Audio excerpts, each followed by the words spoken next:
Okay, let's look at some more examples from our ACT practice tests. So this first problem, 25, says a chord is 8 inches long and 3 inches from the center of a circle, as shown. What is the radius of the circle? So really the key thing here is when you're looking at this problem, we have to recognize that there is a triangle here.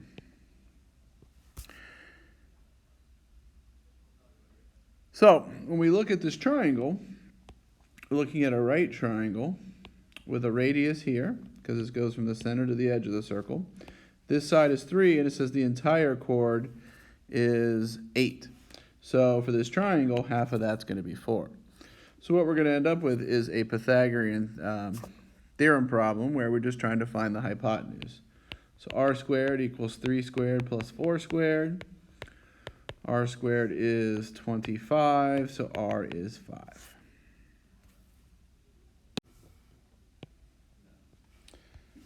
Okay, let's look at 26. The length in meters of a spring is given by the equation L equals 2/3 F plus 0.05, where F is the force, and then of course L is the length. Approximately what is the force in newtons must be applied for the spring's length to be 0.23? So the biggest thing here is we know the length is 0.23, so we're just going to substitute that in the equation. So we have 0.23 equals 2/3 times force plus 0.05.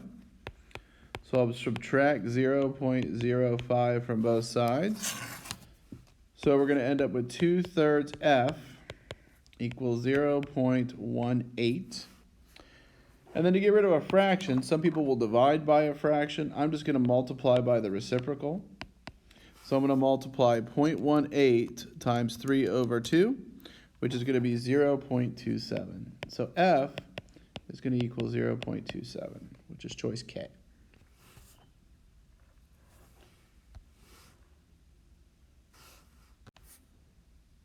Okay, 27 says, after a snowstorm, the workers removed an estimated 12,000 cubic meters of snow from the downtown area. If the snow were spread in an even layer over an empty lot with dimensions 62 meters by 85 meters, how many meters deep would the layer of snow need to be? So remember how we find this is a volume problem. So the volume is 12,000 cubic meters. And in this problem, we're saying, all right, if we have a flat lot, just a big rectangular lot, with dimensions 62 by 85 meters, then how tall would the snow have to be? So the snow obviously has some depth to make some kind of rectangular prism. So recall how we do the volume of a prism. It's length times width times height. So in this case, we know the volume is 12,000. We know the length is 85. We know the width is 62. We're trying to find the height or the depth in this problem. So all we'll do is we'll take, the height is going to be 12,000 divided by 85 times 62, and of course you can multiply those first before you divide to get your solution. So when I put this in the calculator, I'm getting 2.28 if I round it, but in this case it just wants a region, so this is going to be between 2 and 3.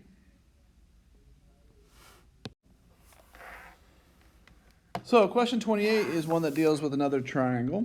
It says the hypotenuse of a right triangle is 22 feet long. The cosine of angle L is 3/4. How many feet long is LM? So we're essentially trying to find this distance over here. Now since we're dealing with angle L, remember in trig we had our SOHCAHTOA. So if we're doing SOHCAHTOA, the side opposite of L is the opposite side. The side across from the 90 is the hypotenuse. And the side next to it is the adjacent. And cosine is adjacent over hypotenuse. So the cosine of angle L is going to equal the adjacent side divided by the hypotenuse. But in this problem, they tell us that the cosine of angle L is 3/4. So we get 3/4 equals x over 22. So to get x by itself, I'll simply just multiply both sides by 22. So 22 times 3 over 4 is going to give me 16.5. So the length of side L is 16.5. If for some reason they wanted side MN, you could then apply the Pythagorean theorem and get your answer that way as well.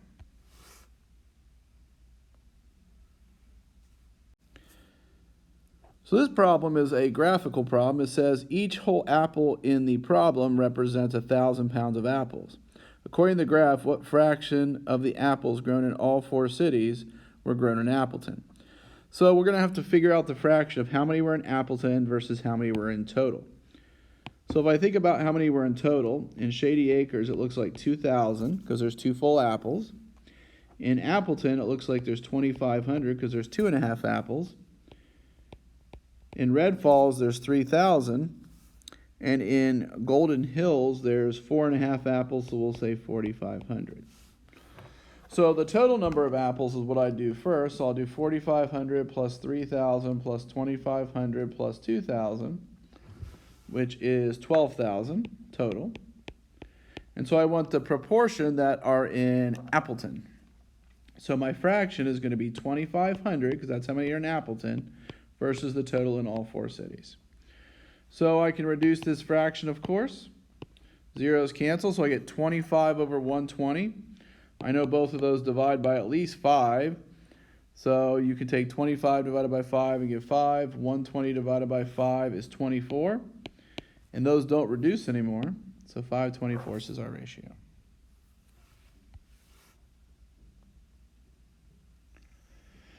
So question 30 says points B and C lie on the segment AD as shown above or below.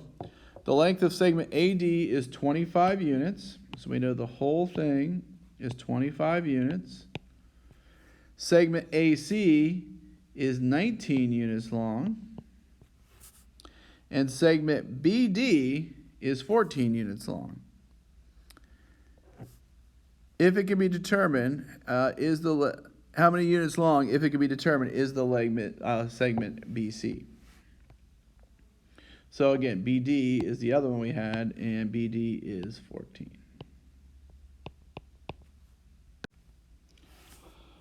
So for this one, the easiest way to do it is we know that the entire segment, because we can't really do overlapping segments because that's not always the same, but we do know that the whole segment AD is 25 and AC is 19.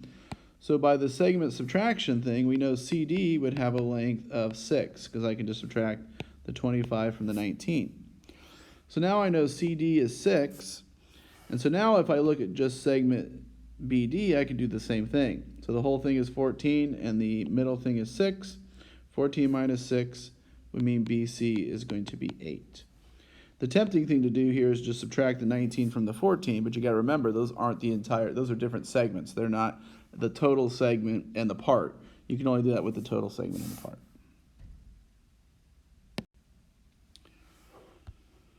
So 31 says, what is the x-coordinate of the point in the standard xy coordinate plane at which the 2 points y equal negative 2/7 x plus 7 and 3x minus 3 intersect? Lots of ways you can do this, but the easiest way is to just do a little algebra. They're both y, so I can just set them equal. So negative 2x plus 7 equals 3x minus 3. And you could also graph this if you wanted. So I'll add 2x to both sides. I'll add 3 to both sides. So I'll get 10 equals 5x. Divide by 5, x is 2.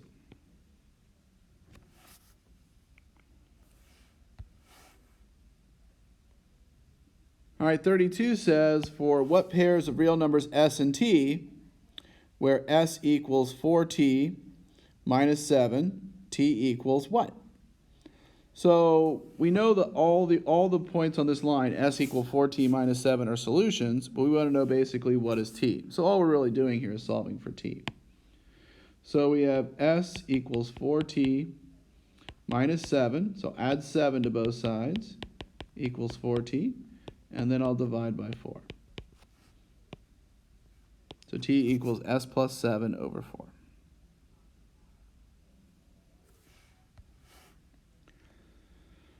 (33) says parallelogram ABCD with dimensions in inches is shown in the diagram below. What is the area of the parallelogram in square inches?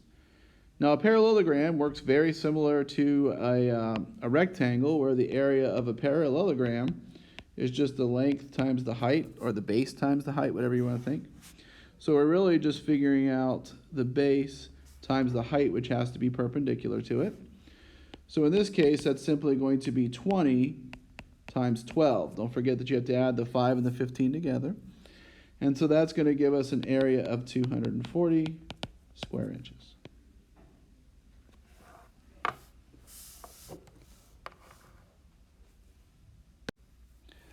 So 34 is an interesting problem. It says if b equals a plus 3, then what is a minus b to the fourth? Well, this is really just a substitution problem. So I'm going to substitute a plus 3 in for b. So I'll get a minus a plus 3 to the fourth power. So I'll have to distribute that negative sign. So I'll get a minus 3 to the fourth. So the a's cancel, so all really left with is negative 3 to the fourth. Well, negative 3 times negative 3 is 9, times another negative 3 is negative 27, times another negative 3 is positive 81. You could also just put that in your calculator. What is negative 3 to the fourth? The tricky part about this one is obviously recognizing that you can substitute the one expression into the other to solve it.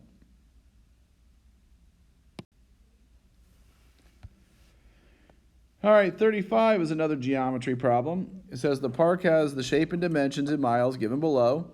The park office is located halfway between point A and D. So we have this segment here. So halfway between A and D is a office. And it says, which of the following is the location of the park office from point A? So what you got to recognize here is that there is a rectangle here. And so this rectangle has dimensions of 9 by 8. So really, if you think about that, we're just going halfway in this rectangle. So we're going to go halfway on this side, which is 4, and halfway on this side, which is 4.5. So we're going south 4, and we're going east 4.5. So hopefully that's a choice. That would be choice B.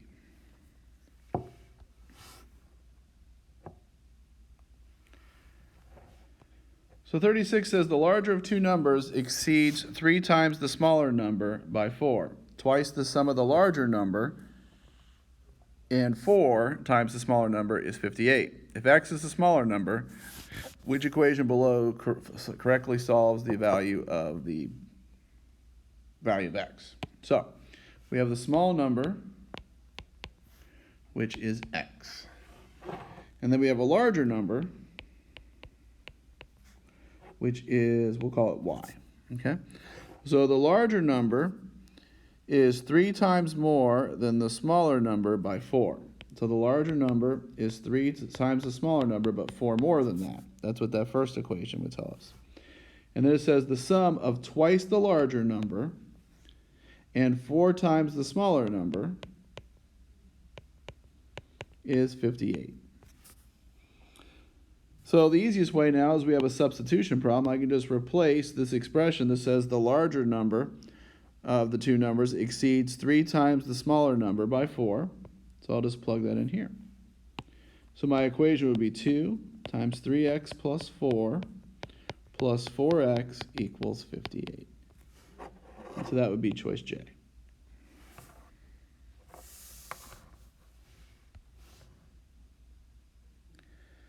So 37 is like our fourth Pythagorean theorem problem of this test. So obviously that's a pretty stressed thing on this. So as we have a building that we put a 26-foot ladder up against. The side of the building is perpendicular to the ground level, so it's 10 feet away from this bottom. So this side of the thing is 10. And to the nearest foot, how far up does the building does the ladder reach? So we're trying to find this vertical distance y. So y squared plus 10 squared equals 26 squared. So 10 squared is 100. 26 squared is 676. So I subtract 100, so y squared is 576. And then I'll just take the square root of that. So the square root of 576 is 24.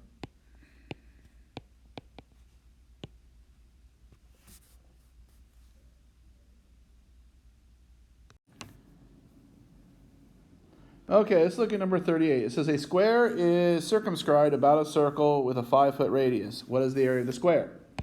So the key thing here, remember, a radius is the same in all directions on a circle. So 5 would go this way, 5 would go this way, 5 would go this way. So the square on the outside is really just a 10 by 10 square. So the area is simply going to be 10 times 10. So it's going to be 100 square feet. All right, 39 says the ratio of the side lengths for a triangle is exactly 7 to 11 to 13. So what that means is if I have some triangle, the ratio is 7x, 11x, 13x for any x. So it says to the nearest tenth of an inch, what is the length of the longest side in a second triangle if the shortest side is 9 inches? So we know we have another triangle, bigger or smaller somehow. We know the shortest side is 9. So we can figure out what this scale factor is by solving 7x equal 9. So the scale factor, because I can make it as big or as small as I want, is 9/7. So to find the longest side, now that I know my scale factor is 9/7, I'll just take 13 times 9 over 7. So 13 times 9 over 7 is going to give me 16.714, etc., etc., etc. So very, very close to 16.7. Okay, question 40. So we have this trapezoid here, where we have this angle on the outside. We have it being 100. So we're trying to figure out what our angle CDB is, which is right here. So this is what we're trying to find. We're trying to find this x. Okay? So a couple things we can do here. I know that I see that this line here is 180. So if I put an angle here, y, I know angle x plus angle y plus 100 equals 180, or these two equal just 80, because again, those two have to equal 180. Now for the triangle, I can actually figure out what this angle here is pretty easily, because I know consecutive angles in a trapezoid always add to 180. So I know 80 plus angle z plus angle 25 have to equal 180 as well. So a lot of things in geometry add to 180. So if I do that, z is going to be 75. So angle z is 75. Well, now I have another triangle, because if I look at this little triangle here, I have 3 angles in a triangle. Those add to 180. So 80 plus 75 plus y equals 180. So 80 and 75 is 155, I believe. So we have 155 plus y equals 180. So y is 25. So this is 25. So now up here, if y is 25, then x would have to be 55, which is choice H. So in geometry, obviously, if you recall, a lot of things add to 180, triangles, things that make a straight line, that's used quite often.